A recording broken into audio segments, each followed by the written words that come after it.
It's your buddy kidThunder, and right now I am doing a retro gaming video response. It's more like a tag to pocketmego's video regarding of like the retro gaming tag, that what he was talking about in his video the other day. Yes, he did ask us like a few questions, like in terms of like what circumstances made me a retro gamer slash collector, and pretty much like what pretty much nailed everything in the coffin and whatnot. So to answer his question right here, like what circumstances made me a retro gamer slash collector, well, to tell you the truth, and I will have to side with J-Boy Pac-Man, also known as John, but we pretty much know him as J-Boy Pac-Man. I would have to side with him, stating the fact that I don't really play that many current generation video games, and I pretty much grew out of it. One thing what made me a retro gamer is, like, I remember back in 2005 I started playing video games via old school NES, Super NES, and Sega Genesis games via emulation on my computer. And to tell you the truth, it doesn't really have the spark compared to like playing them on the original game consoles. It is worth mentioning that from what I've heard, yes, emulation is pretty illegal. But to tell you the truth, yes, I only emulate the games on my computer due to the fact because I'm only doing these for reviewing purposes anyways. Now, in my opinion, like, I stopped caring for video games pretty much after the days of the PSX, N64, Saturn, and Dreamcast days. Main reason being is because, number one, the fanboyism of video games pretty much started to make me want to lose interest in gaming so much, to tell you the truth. Yeah.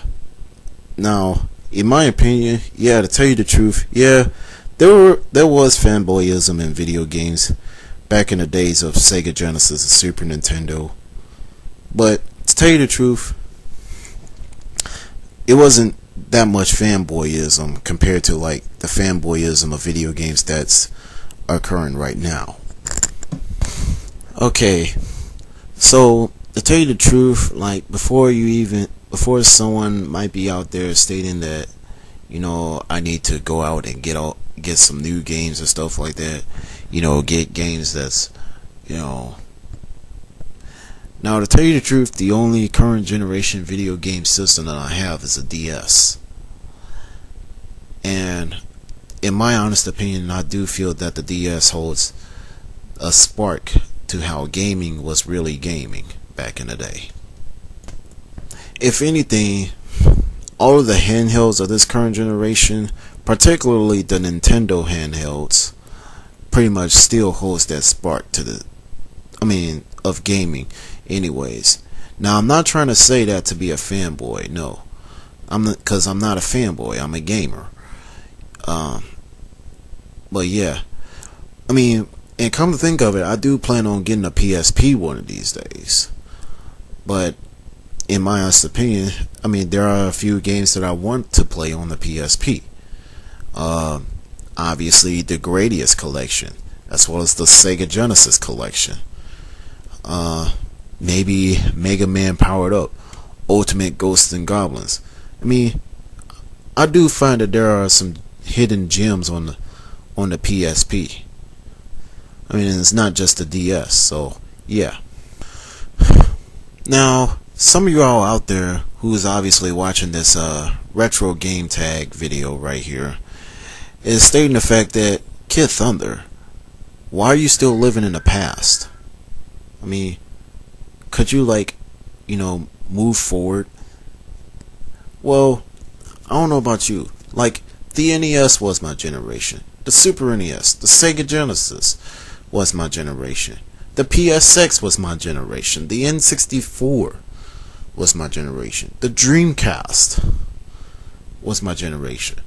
Now, I would move forward to gaming in terms of like, the current generation of gaming. But here's the thing.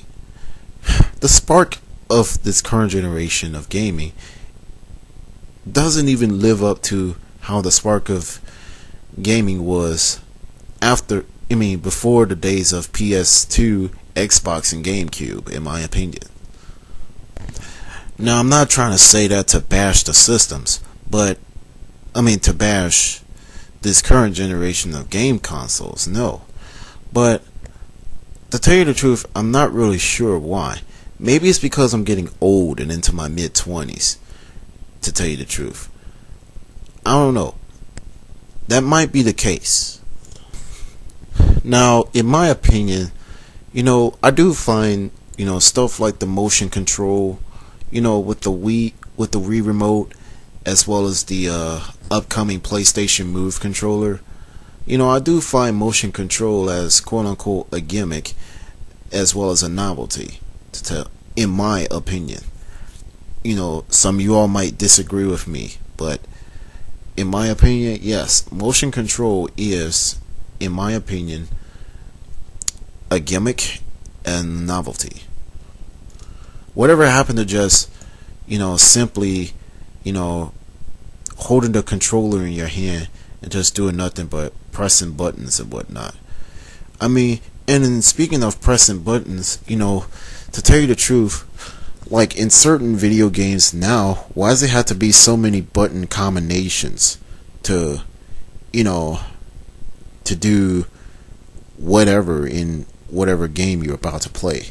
Whatever happened to just like making games that are pretty simplistic? I could see the Wii controller doing that, because in some games for the Wii, you can hold the Wii controller like an NES controller. Like, yeah, like whatever happened to just like, the D-pad A and B, and that's it. And I'm not just trying to say that to be an old school video game fanboy, no. Now, I understand that, yes, video games pretty much evolved in every way, shape, and form imaginable. But I'm not just going to strictly stick with just one thing in terms of gaming, no. I could play some of the current gen video game titles here and there, but in this world of Sony and Microsoft, I myself still consider myself a Nintendo and Sega person. Now, I'm not trying to say that to be a fanboy, no, but I like the Xbox, I like the PlayStation, don't get me wrong, I like those. As a matter of fact, there are some gems on nowadays. If I were to own a 360 or a PS Triple or a Wii, it's primarily because I want to try to get some of the gems that are on those systems. So yeah.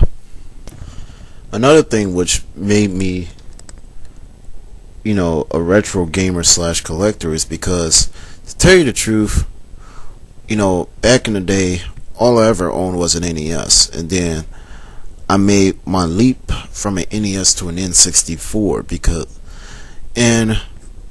I did have the opportunity to play Super NES and Sega Genesis, but to tell you the truth, I never had the opportunity to play like every single game on both of those systems. So that's my take on why. Another reason I have another take on of me being a retro gamer is primarily because I really don't see why certain games out right now, such as Madden, Grand Theft Auto, and as well as every first person shooter that's out there, why is it that those three types of games have to have like an automatic 9 out of 10 or a 10 out of 10 according to reviewers? In my opinion, I do find games these days become overhyped and overrated, in my opinion. Yes, in my opinion, GTA is overrated. In my opinion, every first-person shooter that just came to be out here, with the exception of some of them out there, because I know there are some FPS gems out there too, like Prey for the 360, as well as the Geist for the GameCube. I mean, those are a few first-person shooter gems I can really name off the top of my head. Lastly, in my honest opinion, I really cannot relate to today's gamers who think graphics are all 11 out of 10 gameplay. That's why I lost interest in current gen gaming now. But that's all I have to say right now. Until then, kidThunder signing off. Stay tuned for more.